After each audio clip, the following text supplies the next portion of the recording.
Hello, I'm Ollie and this is Criminolly, where I talk about crime, pulp, horror, that kind of thing. Today the apocalypse is here. This is everything I read for the final week of GarbAugust.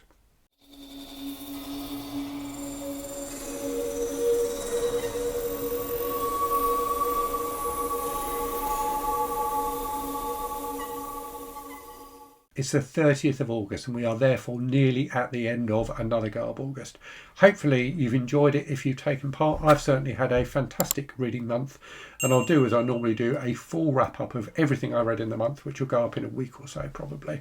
Today I'm going to talk about what I've been reading this week for the final week of GarbAugust, which was Apocalyptic Trash Week. I'm wearing again my official GarbAugust T-Shirt. I suspect this will be the last time I wear this very brightly coloured T-shirt for a while. If you haven't bought one yet and you do still want to buy one, all proceeds go to charity. They go to Pen America.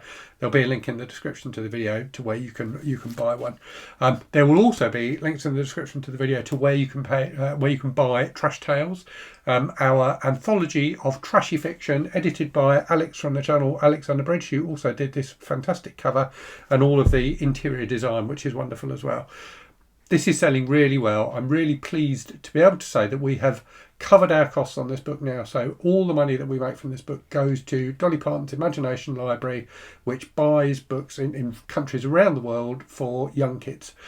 So gets kids into reading from a young age. So a fantastic charity to support. This is a really, really good collection. I love this collection, but don't take my word for it. I wanted to read to you today an excerpt or some excerpts from one of the reviews we've had on Goodreads, which I thought was a really lovely review.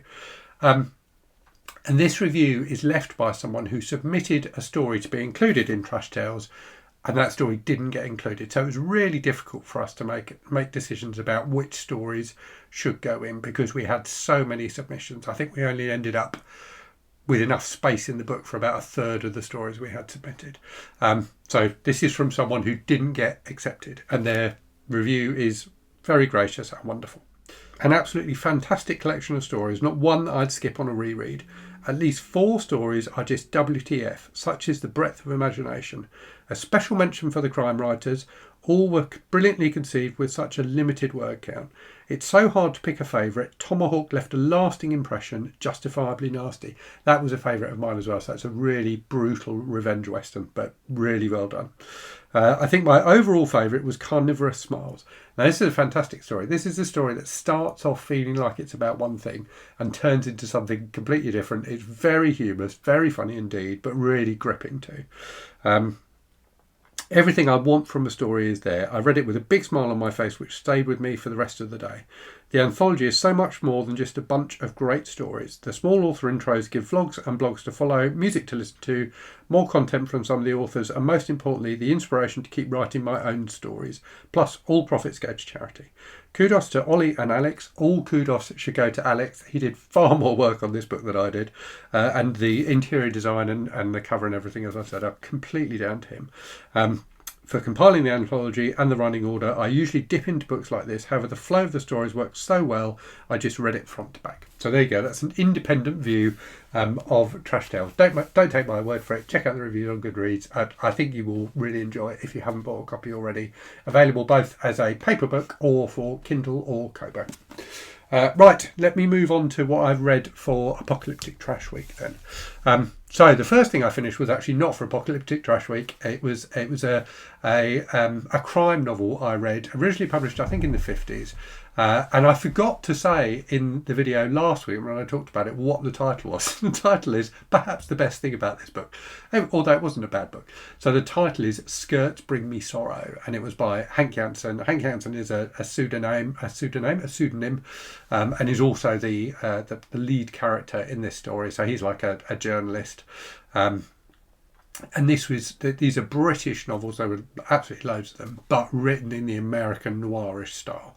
So very kind of hard-boiled feeling. Lots of dames. You know, that title, Skirts Bring Me Sorrow, definitely suggests that. And it was a fun read. It wasn't fantastic, but it was entertaining. So getting into the apocalyptic trash then. So the first thing I read was Wasteworld Book 1, Aftermath by James Barton. James Barton, a pseudonym for Lawrence James, who was a British author who wrote tons of different stuff across a variety of different genres. pretty much all of it trashy. This is a post-apocalyptic story, borrows heavily from the survivalist books by Jerry Ahern, which I've talked about on the channel before, in terms of its kind of concept, which is basically there's been a nuclear war, there's this guy who separated from his family, he's trying to get back to his family. Unlike the survivalist books, of which there are, I think there's about 30 survivalist books in English, and then it was such a successful series in France that there are some books that are only available in French as well, I believe. There's only 4 in this series. I have got the other 3, and I may well read them because I did quite enjoy this one. So super pulpy. There are loads of like hideous mutants and things like that, like radioactive monsters that the hero has to fight. Loads of detail about the weapons that he uses, like the calibers and stuff like that. So all that kind of men's adventure crap, which I really enjoy. So yeah, it wasn't brilliant, but it was a fun read. Next up then, I read Return of the Living Dead by John Russo. This copy is a new edition from Fathom Press with an absolutely glorious cover. This was sent to me very kindly by Heidi, one of my viewers. This was really fun, but it was one of those books that's it's more interesting than enjoyable. Although it was a fun, enjoyable read. So it's John Russo is one of the people who was involved in making Night of the Living Dead. Along with George Romero, who clearly is the more famous person who is involved in making Night of the Living Dead, and John Russo wanted to, wanted to kind of milk the success of the film, so he wrote a screenplay. I'm guessing around the same time that Romero was conceiving Dawn of the Dead, he wrote this screenplay, Return of the Living Dead, and tried to get it made and failed to get it made. Now, clearly there is a film called Return of the Living Dead, which ended up getting made in, I think so this would have been the late 70s that Russo was doing this. So in 1984, I think it was, Return of the Living Dead came out. That was basically the studio who bought the rights to Russo's script, got it completely rewritten by Dan O'Bannon. And Return of the Living Dead is a very different kind of film and, more of a comedy. So John Russo's book is his novelisation of his screenplay, of his original screenplay, which is much darker, much more in line with Night of the Living Dead. It really feels like a direct sequel to Night of the Living Dead, really. But it's really 70s. It reminded me a bit at times of Last House on the Left. So like, there's this gang like going round, like making the most of the fact that there's all this panic going on because of the zombie plague and like attacking people and robbing people and raping people and things like that. So it's really brutal and 70s in that sense. But it was entertaining. I'm definitely glad I read it. I think I may have read it before, but like 30 plus years ago. So yeah, it was an interesting read, and interesting to have read it fairly recently after reading the novelisation of Dawn of the Dead. Right, next up then, I read The Second War of the Worlds by George H. Smith, an unofficial sequel to War of the Worlds, clearly, by H.G. Wells. So this ticked off for me the final square I had to tick off on my bingo card, which was a sequel nobody asked for. The thing that's interesting about this book is, though, it's actually a double sequel. So it's a sequel to War of the Worlds, but it's also a sequel to another book written by the same author, the title of which I can't remember. But basically the concept of these books is there's an alternate version of Earth. It's a bit like Counter-Earth in John Norman's Gore novels. There's an alternate version of Earth which is called Anwen. And there are overlaps between the two Earths, and people, it's not really explained how, or if it was, I missed it, can travel between the two. So the residents of Anwen know about the War of the Worlds that's happened in H.G. Wells' War of the Worlds, if that makes sense. And indeed, H.G. Wells' book is available in Anwen, but is read as, kind of pseudo-fact. So they know that the Martians, or Thorians, because their version of Mars is called Thor, are going to attack them. So it was a very, very silly, quite pulpy, kind of 70s sci-fi adventure. It had Sherlock Holmes and Dr. Watson in it as well. It had steamboats. It had a lot of stuff about sharks for some reason. It was a bit confusing, but it was reasonably entertaining. Okay, after that then I read a non-trashy book. Whoops. other book nearly forever. So this is for the project where I'm buddy reading with my dad his 12 favourite books. So this is Choosers of the Slain by James Cobb. So this book came out in, I think, 96, but it's set in 2006 and it's a techno thriller. So, you know, this was a time when loads of books like this were being published about, you know, kind of in the wake of the success of Tom Clancy's books about like imagined conflicts and things like that.